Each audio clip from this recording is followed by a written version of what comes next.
My husband insulted me for years, saying I was nothing. I waited, took all his money, and left him the day he lost his job. Now he's broke, jobless, and living with his mom. He calls me 30 times a day. I met Robert at O'Malley's, this local bar downtown that everyone hits up after work on Fridays. I was there with coworkers from the insurance office where I work as an admin assistant. He seemed so confident, buying me a White Claw and telling me about his job in middle management at Midwest Manufacturing. He had this way of making me feel special, like he'd chosen me out of everyone there. We got married after dating for 2 years. My friends thought it was fast, especially Kira, my best friend since high school. But I was so sure. Looking back, I should have seen the signs, like how he insisted we combine our finances right away, because that's what married people do. Or how he'd say things like, "Good thing you've got me to handle the money stuff. You'd probably spend it all on Target runs." With that laugh that made everyone else laugh too. I didn't notice how the jokes got worse after we merged our accounts. When I'd buy groceries, $7 for organic milk? This is why I check the statements. When I got a small raise. Well, it's not like your management material, but I guess it's cute they gave you something. When I wanted to try for a promotion, "Honey, you know that's not really your lane. Besides, I make enough for both of us." It was always followed by, "I'm just teasing," or, "You know I love you." And I believed him because I thought that's what marriage was. My parents had the same dynamic. Dad always teasing mom about her cooking or her weight or her silly hobbies. Things started shifting about 2 years ago. Robert started coming home later. Nothing crazy. 7 p.m. instead of 6 p.m., then 8 p.m. Sometimes he'd smell like beer, sometimes like that cologne sample they hand out at the mall. When I asked, he'd say, "Just drinks with the guys from work," or "Had to entertain a client." Then he'd make some comment about how cute my suspicion was, how I should stick to worrying about whether we need more La Croix in the fridge. Our sex life changed too. He stopped initiating unless he was drunk. When I tried, he'd make comments about my body. Not direct insults, just observations that left me feeling like shit. "You've got that little pooch thing happening," he'd say, poking my stomach while I lay vulnerable. Or, "Your boobs look different since you gained weight." I'm 5'6" and 145 pounds, basically the same as when we met. I started pulling away physically, which he used against me. "This is why men cheat," he'd say casually while scrolling through Instagram, when their wives stopped putting out. He never admitted to cheating, but the suggestion was always there, hanging over us. Last summer, I noticed our savings account was lower than it should be. When I mentioned it, Robert exploded. "Are you checking up on me? Don't you trust me? I'm the one who makes the real money here." He slammed the door hard enough to knock down the wall art we'd picked out together when we first moved in. That night, I couldn't sleep. While he snored beside me, I scrolled through our online banking on my phone. There were withdrawals. Not huge, but consistent. Usually on Fridays. Usually around $200, $300. Over months, it added up to thousands. The next day at work, I mentioned it to Oliver, my coworker who sits in the cubicle next to mine. He's good with money stuff, always talking about his Robinhood account and crypto investments that honestly go over my head. "That sounds shady," he said. "You should start saving separately, just in case." "In case of what?" I asked. He just gave me this look, and I felt stupid. Of course I knew what he meant, in case everything fell apart. I started small. I opened a Capital One account online with my personal email that Robert didn't have access to. I set up direct deposit for a portion of my paycheck, just $100 per pay period at first. Robert never noticed because he only checked the joint account statements. I started picking up extra hours at work when we had claim processing backlogs, telling Robert I was helping out, but pocketing the overtime pay. Around Christmas, things got worse at home. Robert came back from his company holiday party in a foul mood. He'd been passed over for promotion again. "Fucking Sebastian," he muttered, referring to his coworker who got the position. "Probably sucking up to the VP. That's what your type does, right? You're not promotion material." I remember standing in our kitchen, realizing my husband was actually mediocre. Not just as a person, but at his job. The thought felt like a betrayal, but once it appeared, I couldn't unthink it. January brought more jokes. About my cooking. I guess not everyone can make edible pasta. About my friends. Kira's still single because she's impossible to please, like someone else I know. About my family. Your sister's kids are so loud. Guess loud and annoying runs in your family. I started writing everything down in the Notes app on my phone. Date, time, exact quote. I don't know why at first. Maybe just to convince myself I wasn't crazy. But it became a habit. Then almost a comfort. Proof that I wasn't imagining things. February was when I found the credit card statements. Not our regular Visa. A Capital One card I didn't know existed. Statements sent to his work email that I saw only because he left his laptop open when he fell asleep watching video. Charges from places like Lucky Star Entertainment and VIP Room. Google told me these were strip clubs near his office. I didn't confront him. Instead, I doubled my secret savings contributions and started researching apartments on Zillow during my lunch breaks. In March, rumors of layoffs started at Robert's company. He came home increasingly agitated, drinking more Miller Lite than usual, making sharper jokes. "If I lose my job, you'll finally have to learn what real work is," he'd say, while I silently calculated how many more paychecks I needed before I could leave. Last week it happened. He called me at work, voice tight with anger. They let me go. Sebastian's department was spared. Fucking diversity hire, probably. My heart raced as he continued, "Don't bother making dinner. I'm going out with the guys." He came home at 2 a.m. stumbling drunk. I pretended to be asleep as he crashed around our bedroom, muttering about ungrateful wives and how no one appreciated a man who sacrificed everything. The next morning, he slept until noon while I quietly moved money from our joint savings to my secret account. When he finally emerged, red-eyed and hostile, he announced his plan. "We're moving in with my parents until I find something," he declared, not asking, just stating. "You'll need to give notice at your little job.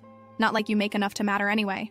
I nodded, saying nothing, thinking about the apartment I'd already applied for. The one I'd been approved for yesterday.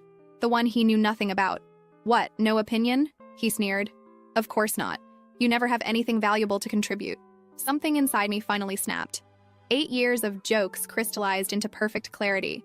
I looked at him, really looked at him. This average man with thinning hair and a growing beer gut who had convinced me for years that I was nothing. "Actually," I said quietly, "I do have an opinion." That's when I told him I was leaving, that I'd been planning it for months, that I knew about the strip clubs, the missing money, all of it. His face went through a series of expressions I'll never forget. Shock, disbelief, rage, and finally, fear. "You can't leave," he sputtered. "You're nothing without me. Who's going to want you? You can't even manage money." I just smiled, grabbed my pre-packed suitcase from the hall closet, and walked out. It's been 3 days. I'm writing this from my new apartment. Nothing fancy, just a one-bedroom near the park. Robert has called my phone 37 times today alone, texted 19 times, left voicemails ranging from tearful apologies to vicious threats.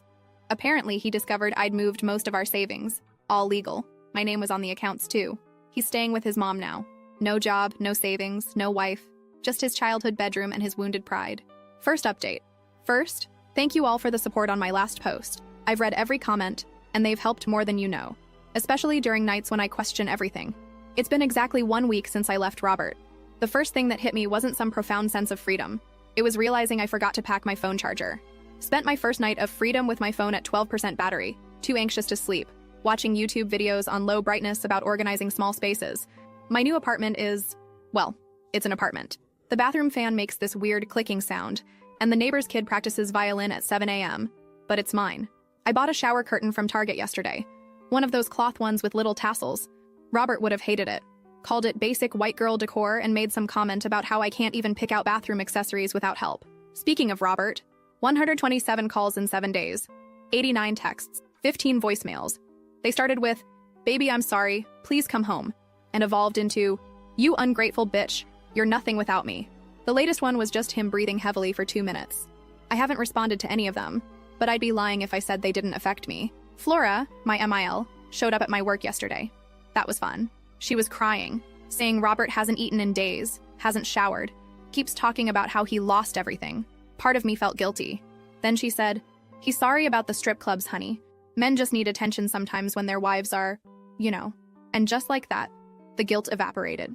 I didn't tell her about the gambling, about how I found receipts for online poker sites buried in his email when I was gathering documents, about the $23,000 in credit card debt he'd hidden, about the payday loans. She probably still thinks I'm the villain who abandoned her precious son when he lost his job. The weirdest part? My everyday routine, making coffee for one, grocery shopping for one. Turns out I hate the bread Robert always insisted we buy. Coming home to silence instead of a list of ways I disappointed him that day. I keep catching myself waiting for his reaction to things, then remembering I don't need his permission anymore. Kira's been amazing. She shows up with takeout, helps me arrange furniture, doesn't comment when I cry over stupid things like not knowing which brand of laundry detergent to buy because Robert always handled that. Yesterday I had a breakdown in Target because I couldn't decide what kind of hangers to get. She just stood there, holding me in the storage aisle, while I sobbed about plastic versus velvet hangers. Peak dignity right there. The financial stuff is messy. Robert finally discovered I'd moved most of our savings. He's been telling everyone I stole from him, conveniently forgetting that my name was on the accounts too, and that I only took what I'd contributed over the years.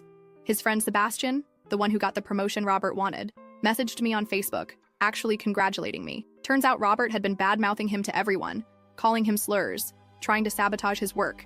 That's the real reason he got fired, not downsizing. Last night, I ordered pizza with pineapple. Robert always said pineapple on pizza was for people with no taste.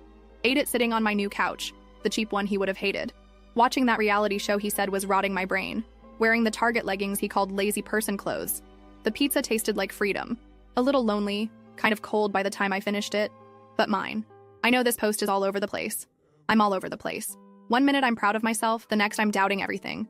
This morning I spent 20 minutes staring at my reflection, trying to see what Robert saw, the stupid, worthless person he described. Instead, I just saw me, tired, a bit scared, but still here. He's still at his mom's house, still jobless, still calling.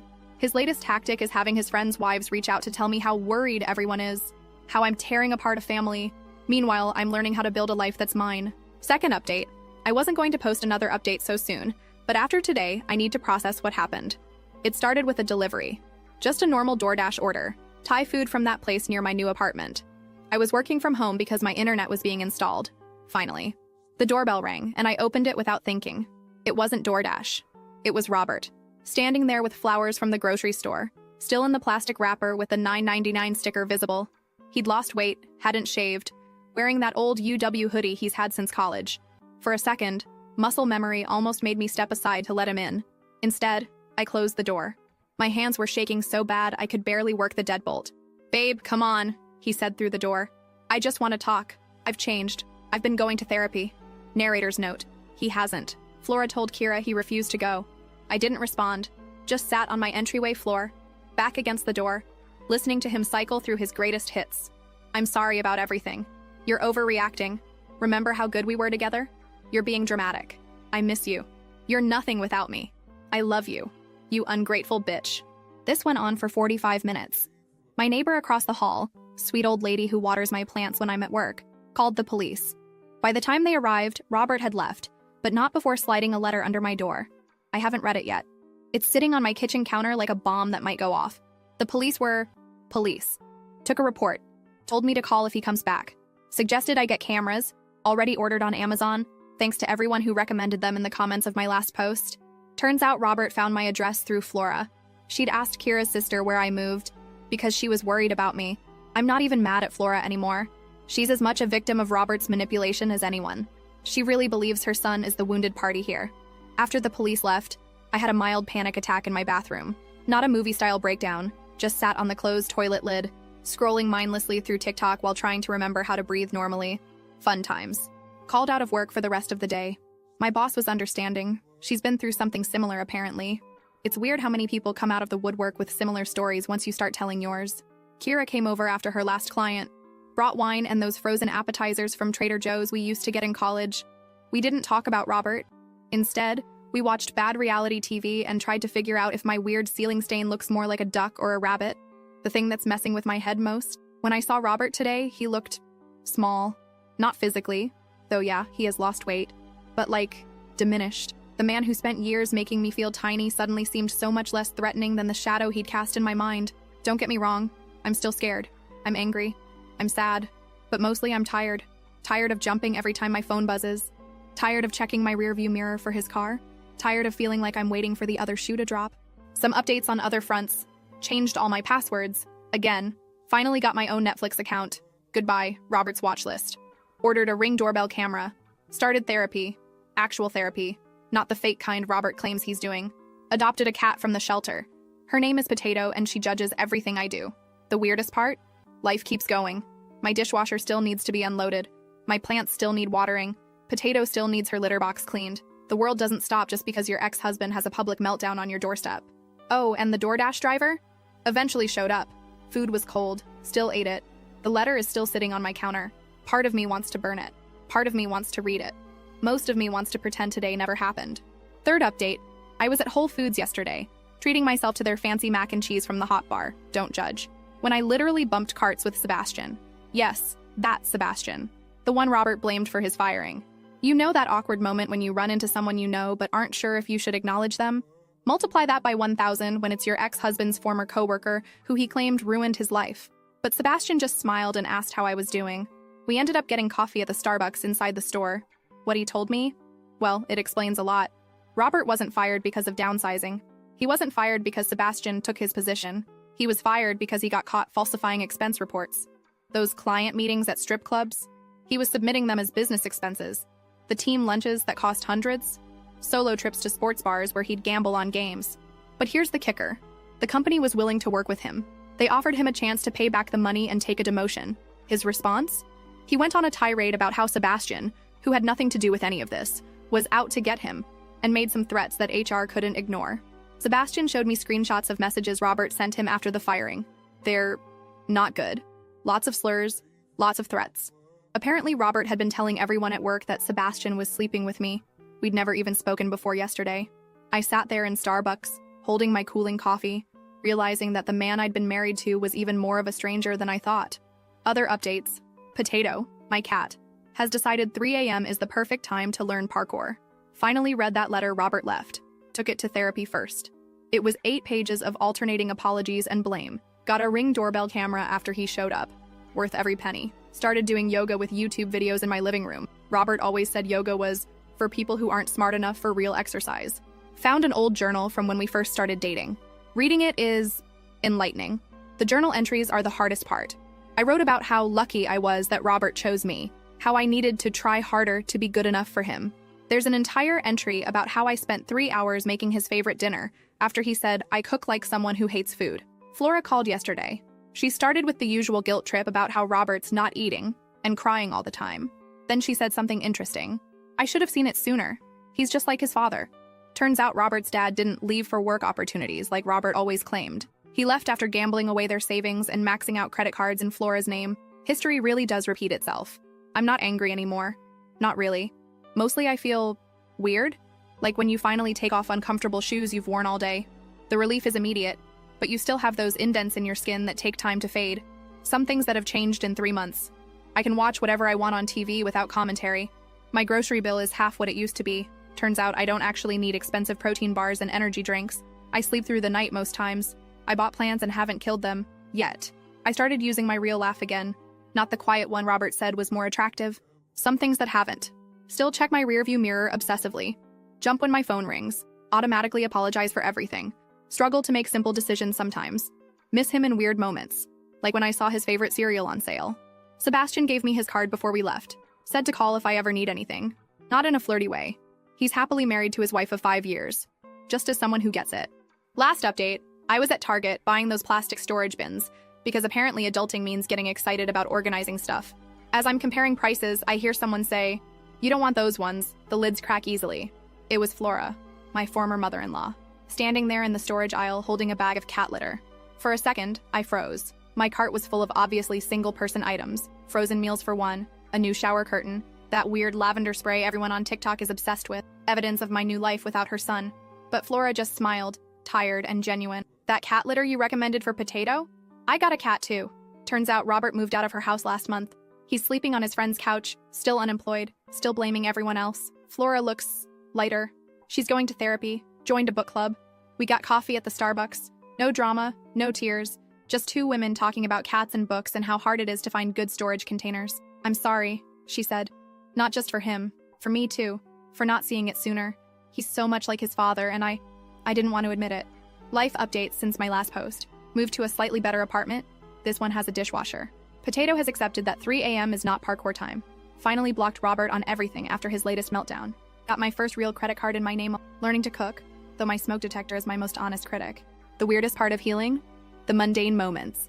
Like realizing I automatically bought Robert's favorite snacks for months before remembering I don't even like salt and vinegar chips. Or catching myself apologizing to my coffee maker when I bump into it. Still working on the constant apologizing. Some victories that probably sound small but feel huge. Ordered food without checking the price 3 times. Wore red lipstick. Robert said it made me look trashy.